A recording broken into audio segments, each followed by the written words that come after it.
So we are now live, and as you can see that we are starting off with the caniuse.com's PerfAudit for today. And joining me is Kushagra Kaur. Kushagra, want to introduce yourself first? Okay, I am a front-end developer, and along with Apoor, and we are based out of Delhi, so we are live streaming from Delhi right now. Over to you, Apoor. Cool. So PerfAudit is basically about us, like performance auditing some websites, and so we come across a lot of web applications that we use in our day-to-day life and think that they can be made performant.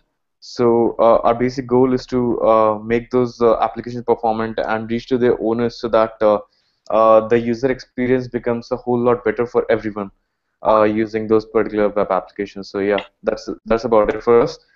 So today, as you can see that we are starting off with caniuse.com with the performance audit. So that's how we are going forward with this.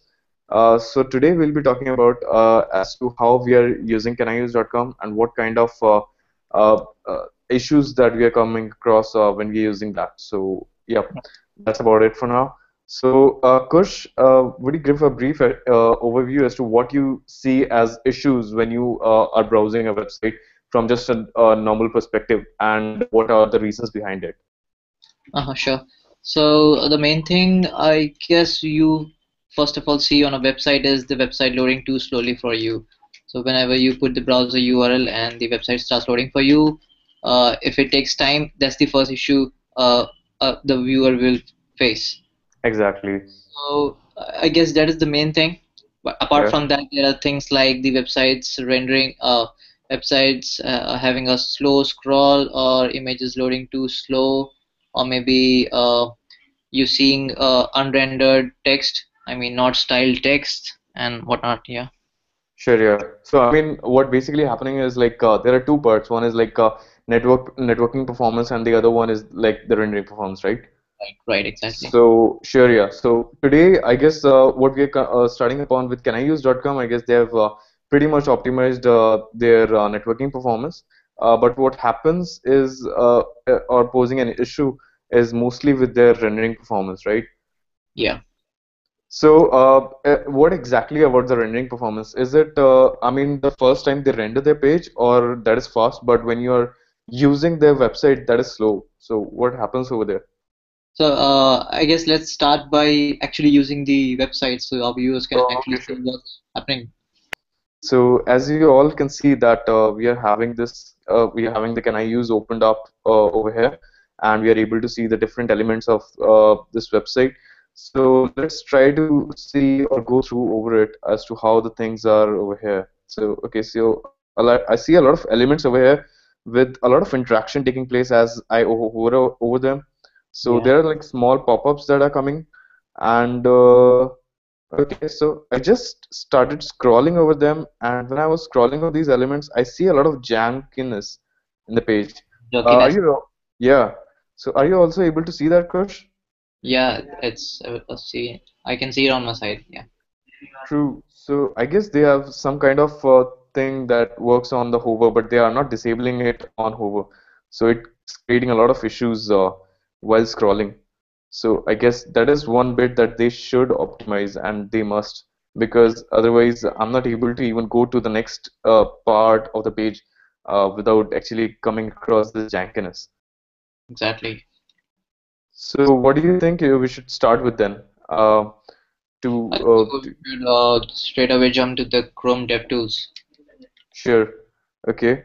So let's start up the Chrome tools. Yeah. So I guess you're able to view my Chrome tools along with the page. Yep. So yes, opening up the timeline part for now. And over here, I start using my recording. But before the recording part, let's actually see as to what all is in over here. So there are a couple of options that we get when we are using Chrome DevTools. In the rendering part, you're able to see a lot of options such as whether you want to display the paint rectangles that actually happen while you're doing some interaction. So these are pretty helpful when you are actually you viewing the page and an element gets updated, so you're notified by the paint rectangles that something got changed on the page or that thing painted. So as you can see over here, that when I'm moving across the page or when I'm scrolling, so you can see a lot of paint rectangles in the sidebar, and along with that on the different elements that I'm hovering upon. Right. So this is one good use case that you must use paint rectangles if you want to see as to what all elements are affected while you're hovering over the elements or changing the state of a particular element. So yes, so let's start off with that first. Okay. So first of all, I mean, if I have to go across this particular issue, I see a lot of things that are taking place, or a lot of elements getting affected just by hovering upon a single element. So that shouldn't be the case, right, Kush? Right. If you're hovering a single element, it is expected that hover changes should trigger only the changes on that element, not the complete page. That would be really heavy on the render. Exactly. So also in that, I mean there can be a lot of things. For example, there are a lot of elements that you have put on the hover state, or you are capturing the hover state to perform certain actions. Though you might not want to have those particular things when you're actually doing a scroll, or you're I mean doing some different actions which you might not want to trigger, because scroll is pretty nasty. So can you, Kush, give a brief description about what scroll does and why one shouldn't actually build a lot of things upon scroll events? Yeah, sure. So one thing which is really bad about scroll is it fires a lot of times. So it's not that within a second it would fire 3 or 4 times, but you can assume it to be firing 60 frames per second, so 60 times a second. So what you need to take care is if you're doing something on the scroll and it's heavy in any way, it would really jank your page. So for example, if you are doing something on the scroll like executing a JS which is really heavy, or painting using a property or CSS property which is really heavy on the page, your page would really jank. So that is why scroll is really bad. And Sure. So I've also turned on my FPS meter, which actually displays as to how many frames per second we are capturing while we are doing the scroll over here. we should let the timeline speak for itself. Why not? Let's start a recording on timeline. Okay, sure. Cool. So I'm kicking off with paint first of all, and yeah. So just doing some scrolling for now, and well, okay, so finally we have got this particular thing where we are having a lot of frames which have exceeded 30 FPS, as you can see over here. Yeah, a lot of them. I guess, yeah, so what we were actually seeing in the FPS meter on the right hand side top corner of my screen wasn't actually displaying the correct thing before we actually kicked off the timeline, but now it has. And it displays a lot of stuff that was happening over there.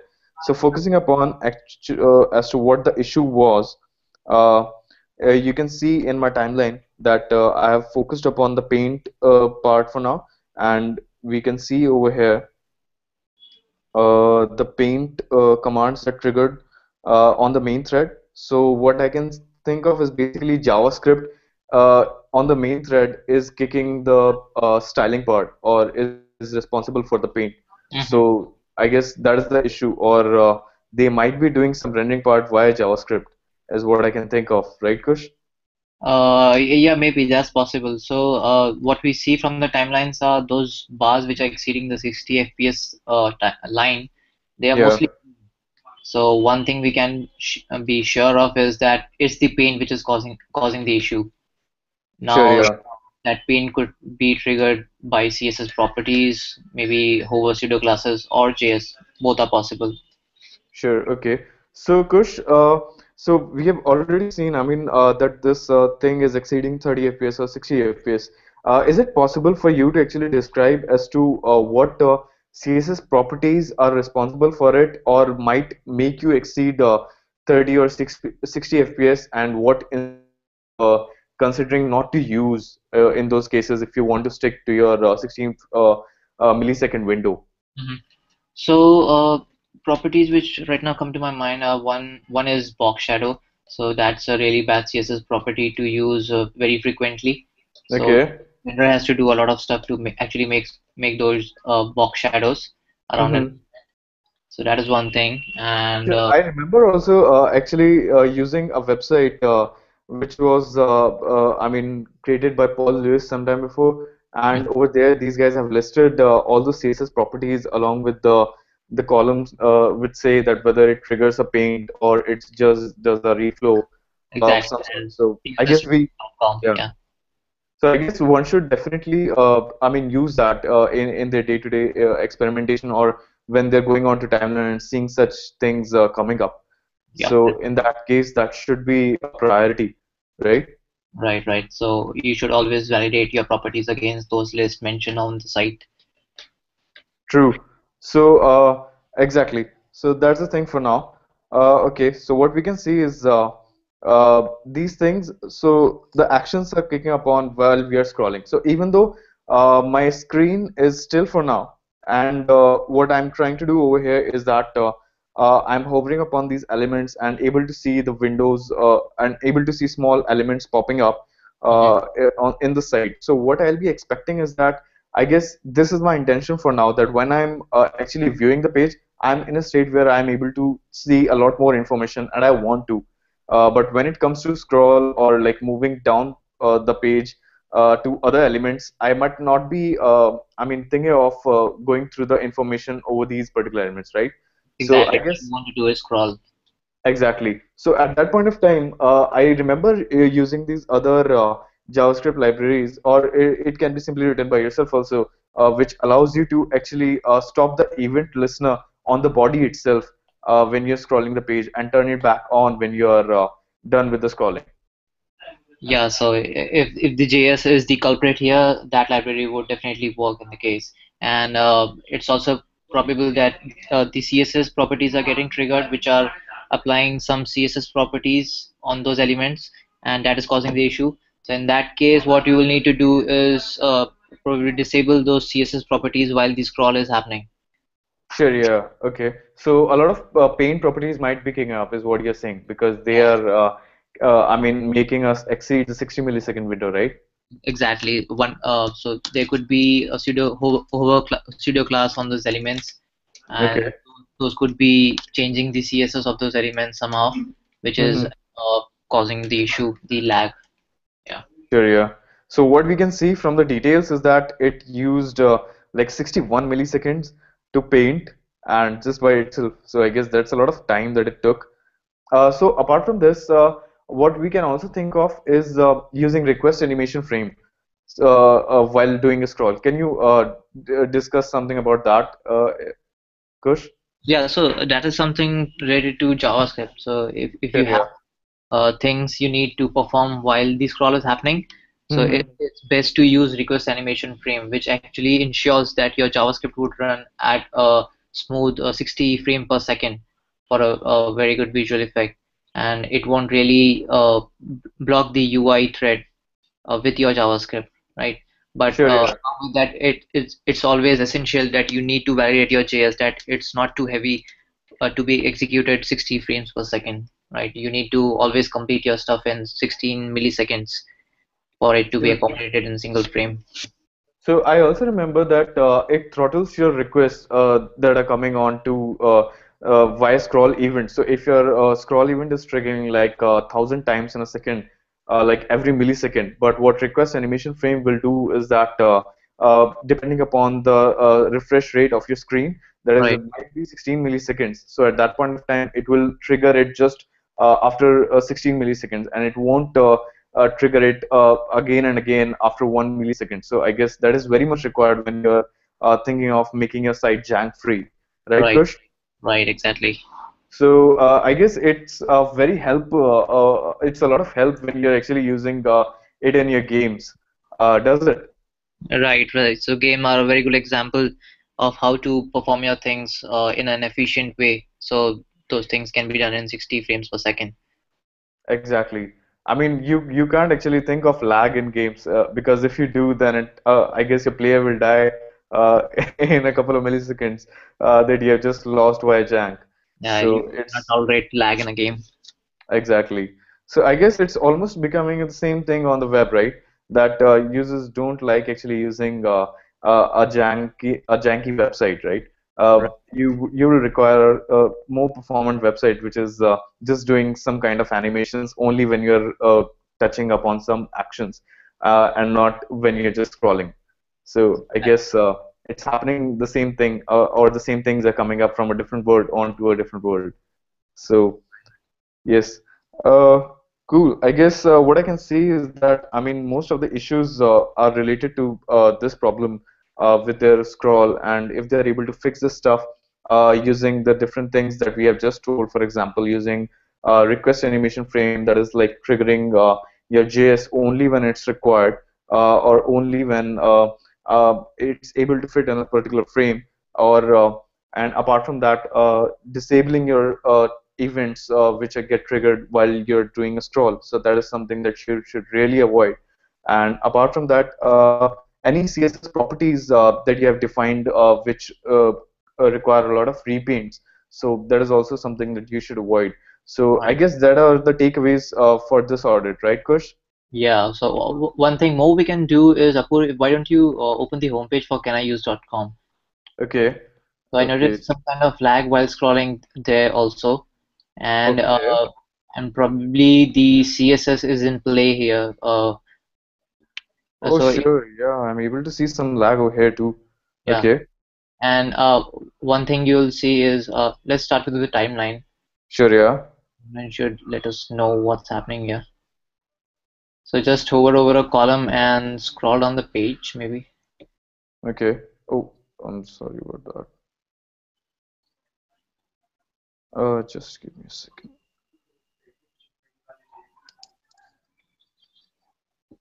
I think we can turn off the FPS and paint rectangles Sure, thing. yeah, I'll just do that.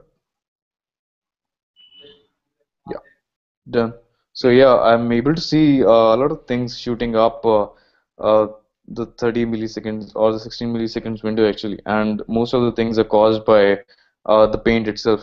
So yeah, Right. So uh, we could quickly see what's happening here if you just inspect one of those links. okay, just give me a second. Sure, yeah, it's a pseudo element, and you want me to see the properties over here? Okay, yeah, so it's a color thing, right? Yes, so all those links are getting converted to yellow color, it seems on hover. Yeah. Mm-hmm. So let's try disabling them maybe. Okay. So now, when I'm doing this, and let me go back, clear the timeline, and just do a fresh recording again, and I disable my timeline again, and let's see what comes up. So yeah, oh, cool. So I'm not able to actually Yeah, see something moving below 30 FPS, right? exactly. So that made a lot of performance improvements that as in comparison to what we were seeing earlier, right? Right, a So very difference. exactly. So that's like a really quick thing that we should really understand as to what things affect us badly or affect the page performance. And if they are not required actually in the user's experience, I guess they can be removed, right? I mean, you Exactly. don't have to be very specific as per your designer's request because sometimes it hits your performance. Right, and one more thing to notice here that the property that we actually disabled was a simple color property, nothing Exactly. very too heavy on the renderer, but still it was True. happening a lot of times while scrolling. So even that the True. frequency of the properties getting applied and changing is something to be considered. Exactly. True. Very true. So I guess this is just one of those things, but there might also be a lot of CSS properties that might be I mean making your website or any other website slow. So I guess you should definitely check out the CSS properties one by one and actually see as to what things you must not use, uh, and simply use those ones that are required, that are very much required, I would say. Right, Right, Kush? exactly. True. True. So, any other thing that you want to add so far? Yeah, so we can probably summarize this hangout maybe. Okay. Cool. So, so as you can all see that we just performance audited the caniuse.com's web page performance, their rendering performance basically, because we think that they are optimized on the network side for now. And though there were a lot of takeaways that we saw over here, as we discussed before, that when you're doing rendering performance, you should definitely see that your site is not janky, it's jank free, and the things that we mentioned, for example, the proper use of your CSS properties. Not a lot of CSS properties that require paint should be used because they actually make you exceed the 16 millisecond paint window, the 16 millisecond frame window that a browser gives you. So that is one. Apart from that, you should also use request animation frames. Disable the events or the actions that are applied upon different elements when you're doing a scroll. Right. So I guess these are the things that you should really look upon. And pretty much while we did our performance audit for Can I Use, we'll be looking forward to hear your comments or your suggestions regarding the same. And I guess we can take on your requests for other performance audits for your websites in the future ahead. So stay tuned for a lot more performance audits that are coming up in the next coming weeks. Cool. Thank you. Thanks a lot, Kush, for your time. I guess that was very much required and it might be helpful to a lot of people. So, yep, thank you. Thanks a lot. Okay. Catch you, folks.